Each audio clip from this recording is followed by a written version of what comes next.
네, CJB 모닝와이드 함께하고 계세요. 네. 이번 주는 뭐 해가 뜨겁고 또 비도 오락가락하니까 공기도 습하고 그야말로 습식 사우나에 들어와 있는 것처럼 찜통 더위가 이어지고 있는데요. 네. 이러다 보니까 물가를 찾는 분들이 참 많아지고 있어요. 그렇습니다. 더군다나 이제 좀 안전하게 물놀이를 즐기면 좋겠지만은 덩달아서 순환 사고도 늘고 있다고 합니다.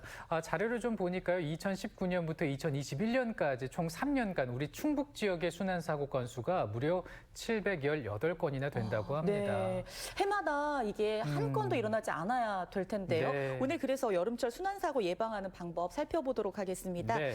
충남 재난안전연구센터의 조선 박사 나오셨습니다. 안녕하세요, 박사님. 안녕하십니까. 네.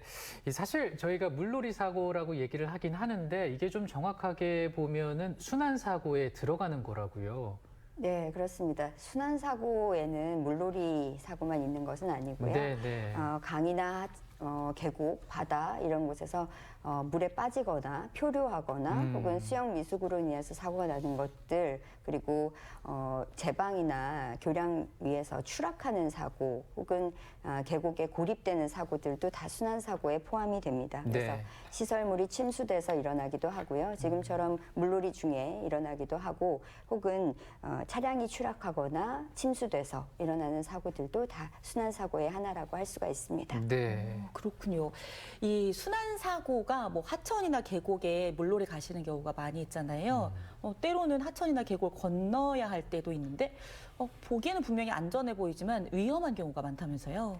예, 하천이나 계곡 건너실 때는 사실은 물살의 흐름을 좀 보시면서 이동하시는 것이 좋은데요. 네.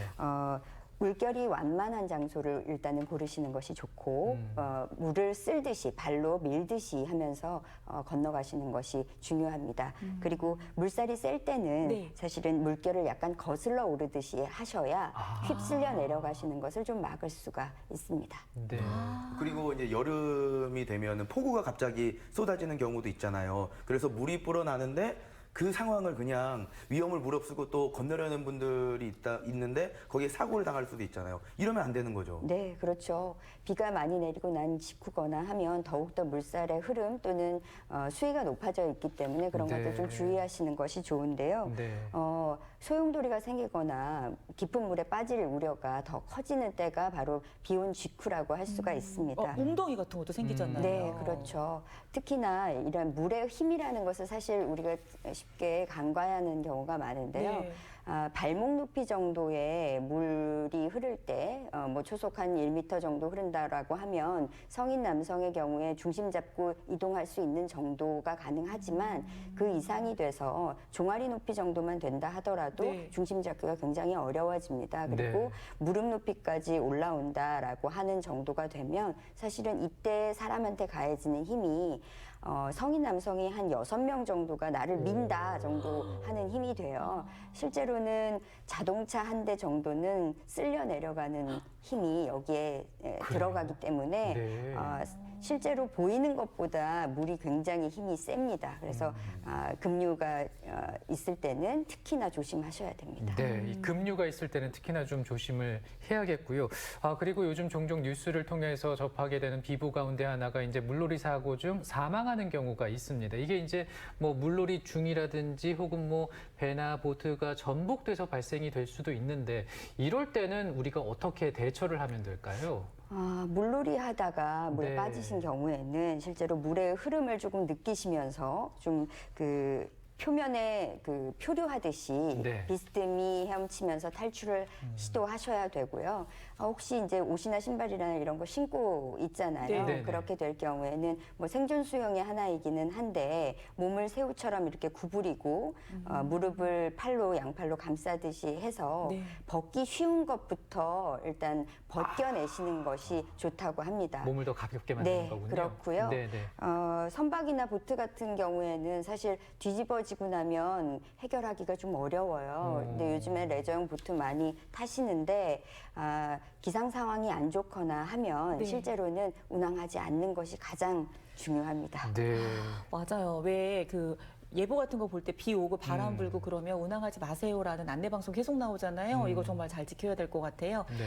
바닷가 많이 가시는데 바닷가에 가셔서 왜 파도가 조금 높게 이렇게 일렁인다든가 또는 수초에 발이 딱 걸리는 때가 있거든요. 이럴 때는 물 높이하고 상관없이 정말 겁이 덜컥 나는데요. 그러니까요. 네, 이럴 때 어떻게 하면 좋을까요? 지금 말씀하신 것 같은 경우가 이제 너울성 파도라고 하는 것인데요. 갑자기 높게 솟구치는 그런 경우입니다. 근데 방파제나 갯바위 주변에 있을 때는 이 너울성 파도가 잔잔하게 밀려오다가 갑자기 높아지기 때문에 맞아요. 사람들을 휩쓸고 지나가 버리는 네. 일이 많이 벌어져요. 실제로는 위험을 알아차렸을 때는 이미 손쓰기 어려운 상황이 되는 것이 이 너울성 파도의 치명적으로 무서운 점입니다. 그래서 최소한 바닷가 방문하시기 전에는 네네. 그 지역이 그런 노을성 파도가 있었던 지역인지 사고 이력을 한번 체크해 보시는 것이 좋겠고 그게 왜 중요한 건가요? 한 번 일어났던 곳들이 매번 일어나는 것은 사실은 아니지만 네네. 우리나라에서는 너울성 파도가 매년 일어나지까지는 않습니다. 네. 그런데 한 번 일어났던 곳들은 그 위험이 있다라는 것이기 때문에 그래도 한 번쯤은 체크해 보시는 것이 우리가 할 수 있는 방법 중에 한 가지 일 수 있고요. 그러면 그런 걸 체크를 어디를 통해서 하면 되나요? 그 기상청에 네네네. 보면 그런 정보들이 이제 나와 있습니다. 네. 보통은 이제 서해안에서 한번 사고가 있었고 네.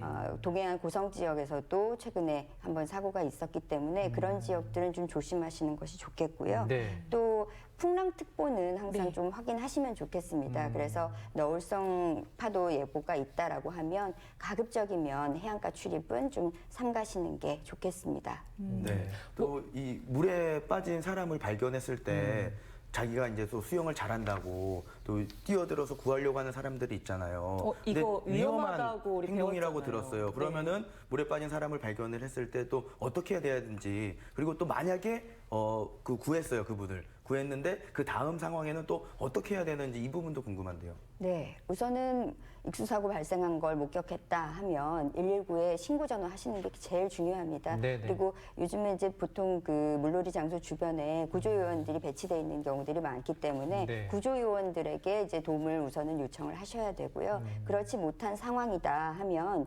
주변에 뭐 로프라든가 그 튜브라든가 물에 뜰 수 있는 통 같은 것들이 있으면 그런 것들을 던져줘서 익수자가 잡고 빠져나올 수 있게 도와주는 것이 좋고요. 지금 말씀해 주신 것처럼 본인이 좀 수영에 자신 있다 해서 무모하게 구조에 투입되는 것은 사실 굉장히 위험한 상황이 벌어질 수 있어요. 혹시나 구조하는 상황이 된다라고 한다면 익수자 뒤에서 받쳐서 올라올 수 있게 하는 것이 좋겠지만 네. 가장 중요한 것은 무모한 구조 작업을 하시는 것은 매우 위험하다 이렇게 볼 수 있겠고 네. 구조해서 나오실 경우에는 나올 때부터 사실 인공호흡 하시는 것이 좋습니다. 인공호흡, 네네. 그래서 구조에서 나온 다음에는 물에서 나온 다음에는 굉장히 체온이 떨어져 있거든요. 네네. 그러니까 보온해주는 차원에서 마른 곳, 건조한 곳, 따뜻한 곳에서 옷을 젖은 옷은 벗기고 이렇게 그 체온을 유지하기 위해서 노력을 해주시는 것이 좋겠고 그 혹시 물을 빼낸다 이렇게 네. 하면서 배나 등을 누르시는 경우가 있어요. 근데 네. 이것은 굉장히 안 좋은 일입니다. 절대로 하지 마셔야 되는 행동이고요. 왜냐하면 이게 배를 누르시다 보면 위에 있는 남아있는 음식물들이 올라오는 경우가 생겨요. 토가 나는 경우가 있군요. 네. 기도를 막거나 혹시 이 구토가 유발되는 경우에는 이것이 폐로 들어가서 위험한 상황이 벌어지기도 하고요. 네. 그리고 더 중요한 것은 인공호흡을 하셔야 되는데 네. 그 사이에 배를 눌러주시느라고 인공호흡을 못 하시게 되잖아요. 맞아요. 사실은 소생 가능성을 더 낮추는 일이다. 이렇게 해서 절대 하시면 안 되는 행동입니다. 네, 정말 그 중요한 골든 타임을 놓치면 안 되겠다 이런 네, 생각이 네. 듭니다. 그리고 우리가 이제 야영을 할 때 보면 좀 편하기 위해서 최대한 물가 가까이 텐트를 치는 경우가 있는데 그렇죠. 이게 상당히 좀 위험한 행동이라고요. 그렇죠. 네. 사실은 경관이 중요한 것이 아니고요. 네, 네. 조금 안전한 장소를 택하셔야 되는데 계곡 주변에서는 물이 흘러간 흔적이 남아있는 경우들이 있어요. 가장 높은 물이 흘러갔던 흔적보다도 더 높은 위치를 선점하시는 것이 좋겠고요. 요즘은 이제 야영장이 보통 그냥 개인들이 하는 것보다는 캠핑장에 있는 사이트들 이용하시잖아요. 네. 그런 경우라 하더라도 계곡 가까이 있는 쪽들은 조금 피하시는 것이 좋은 게 여름철에는 언제 어디서 계곡 주변은 특히나 국지성 호우가 있을 수 있습니다. 그래서 소나기. 지금 맑은 날씨라 하더라도 네. 밤 사이에 갑자기 비가 쏟아진다든가 하면 계곡물이 불어나서 위험한 상황에 처할 수 있기 때문에 그런 지역들은 좀 피하시는 것이 좋겠고 혹은 그 산 주변의 경우에는 네. 산사태 위험이 있는 곳들이 있어요. 이런 곳들도 조금 피하시고 대피로가 있는지 확인해 보시는 것이 좋겠습니다. 네. 얘기 듣다 보니까 와 진짜 이런 것들 다 알고 챙기고 여행 가야 안전한데 우리가 그런 거 생각 안 하고 막 신나서 가는 경우가 있잖아요. 이런 거 정말 꼼꼼하게 챙기셔야겠어요. 낚시 좋아하시는 분들은 갯바위에서 낚시를 아주 멋지게 하시는데 이러다가 위험한 상황이 펼쳐지는 경우들도 있더라고요. 네. 어떻게 안전을 확보하면 좋을까요? 요즘 낚시 인구가 정말 많아져서 네. 네. 여름철뿐만 아니라 가을철까지도 사실 낚시 위험성 많이 이야기하시는데요. 우선은 구명조끼 꼭 입으셔야 되겠고요. 기상 상황을 꼭 확인하시는 것이 좋습니다. 그리고 특히나 그 갯바위나 이런 쪽에서 바다 낚시하실 때는 물이 들어오고 나가는 때를 네. 좀 미리 시간 체크하셨다가 낚시하시는 도중에 또 깜빡하실 수 있잖아요. 휴대폰 알람 같은 거 설정해 두셔서 나올 시간을 미리미리 체크해 보시고 그리고 주변도 좀 살펴가면서 보시는 것이 좋습니다. 그리고 갯바위 주변은 사실 미끄러질 우려가 매우 높아요. 네. 그렇기 때문에 안전화 같은 거 착용하시면 더욱 좋겠습니다. 그리고 고립되어 있는 경우들이 많기 네. 때문에 구조 요청하시기가 굉장히 어려워요. 호루라기 같은 거, 랜턴 같은 거 가지고 계신다면 조금 소리가 멀리까지, 빛이 멀리까지 빠져나가서 위험 상황을 알리는데도 조금 도움이 될 수가 있습니다. 네. 호루라기. 또 저 같은 경우는 여름이 되면은 이제 강이나 계곡에 가가지고 다슬기 잡는 거 굉장히 좋아하거든요. 아, 그렇죠. 진짜 하루 종일 잡고 이렇게 한 기억도 많이 있는데 네. 요 다슬기나 물고기 같은 거 잡을 때도 조심해야 된다면서요. 네, 마찬가지로 그 여름철뿐만 아니고 5월부터 9월까지가 사실은 이 다슬기 채취로 인해서 구조 건수가 가장 많이 발생하는 시기입니다. 그래서 이동하실 때는 2명 이상 함께 가셔서 위험 상황에 혼자 처하지 않도록 하시는 것이 좋겠고요. 음주 상태에서 들어가시는 경우 굉장히 많아요. 절대 술을 드시고요?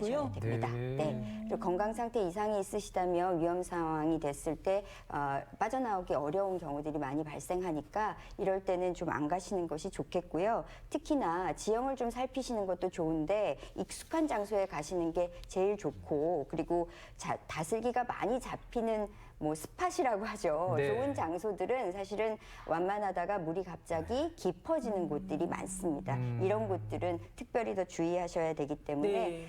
이끼나 수초 같은 것들로 몸이 미끄러지지 않도록 또한 조심하시는 것이 좋겠습니다. 특히나 바다보다는 강이나 계곡에 가실 때 네. 구명조끼 안 입으신 경우가 굉장히 많아요. 그런 부분 좀 놓치시거든요. 네, 네. 꼭 입고 가셨으면 좋겠습니다. 네. 아니 사실 그 순환 사고에 대해서 우리가 알고는 있는데 네, 네, 네. 이게 뭐 내가 순환 사고를 당하겠어? 피서 가서 그런 생각 많이 하게 되거든요. 근데 이제 이게 위험성이 정말 큰가요? 어떻습니까? 실제로 그 순환사고라는 것이요. 네. 그 비외상성 질병으로 인해서 그 사망에 이르는 사고 원인 중에 62% 정도를 차지합니다. 아, 62%. 우리가 뭐 교통사고 나거나 이런 식으로 다쳐서 일어나는 사망 외에는 네. 익수로 인해서 사망하는 경우들이 생각보다 굉장히 많이 있어요. 네. 그래서 실제로는 굉장히 주의하셔야 됨에도 불구하고 즐거운 마음에 네. 간과하시는 경우들이 많습니다. 그렇군요. 네. 조금 전에 그 다슬기 잡는 때도 주의해야 된다고 말씀하셨는데 사실 물이 굉장히 낮잖아요. 근데 의외로 사망 사고가 발생하는 경우들이 있어요. 이게 왜 그런 건가요? 낮은 물이라고 하더라도요. 이 당황하게 되면 네. 그 헤엄쳐서 나오기 어려운 경우들도 생기고 그리고 물살의 흐름이라는 것이 꼭 예측하는 것처럼 수영장 물처럼 생각하시면 안 되거든요. 네. 하천이나 계곡은 돌발 상황이 꼭 있기 때문에 이런 상황들에 대처하시는 과정에서 당황하게 되면 사실은 몸의 균형을 잃는다거나 그 빠져나올 수 있는 시간을 놓칠 수도 네, 있겠네요.